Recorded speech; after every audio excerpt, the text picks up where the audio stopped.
Well, hello everybody. My name is Val Hilliker, and I'm reporting to you today from the Funny Bone Clinic here. It's a clinic of sorts in Cincinnati. We just got off the plane. Woody Allen was driving the plane, and I was with another famous ventriloquist, Dan Horn. So we had 2% of the world's population in that plane. I'm here today with Terry-fator. Welcome, Terry. Nice to be here. Julia Hilliker, that's my mini-me. And she's going to be helping me with my show at the International Ventriloquist Convention, but we're getting started right here tonight on Wednesday night, July 16th. Yes. And what would you like? Can you hear me? I need to be louder. Can you move up a little? Okay, maybe move up a bit. Move up a little more. So Terry, thank you for honoring us with this interview. We're really excited to be here. I'm excited to be here too. It's a lot of fun.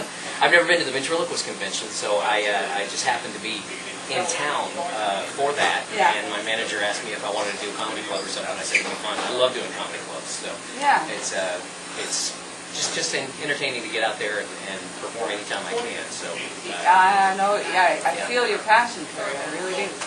The ventriloquists that are at home would really like to ask you a few questions. Sure. At ventriloquist-central, we get a lot of questions from newbies who want to be like Terry-fator. All right. I love to hear that. So the question is, how does it feel to be the next Edgar Bergen? Pretty amazing. It was my goal when I was about 14 or 15.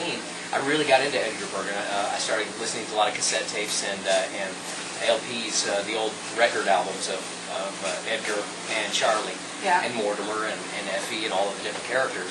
And I decided when I was about 14 or 15 that I wanted to be the next Edgar Bergen. Now, it took me a long, long time to get here, but I've been working at it the whole time. I never stopped working. You know, it's good to have a dream, but it's more important to work behind that dream.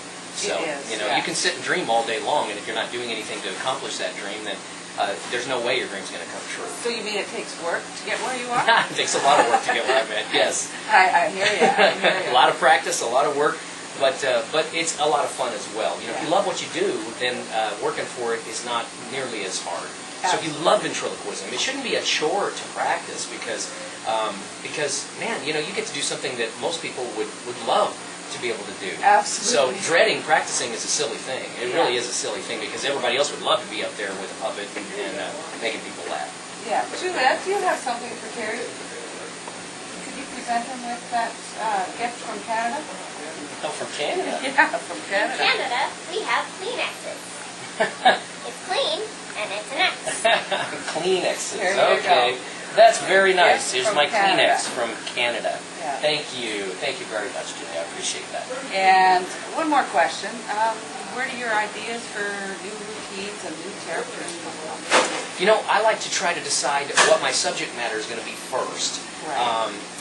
And for me, it's become easier because since I do impressions of singers, I decide what singers I want to do impressions of. Okay. Then I decide, okay, now if say it's going to be all modern young singers like Christina Aguilera or Britney Spears or whatever. I say, well, I don't have any of that in my show. So I decide the songs I want to do, and then I decide who would be a good person to do that. Right. And sometimes I'll have a character that's already in the show do it, or I'll create a whole new character.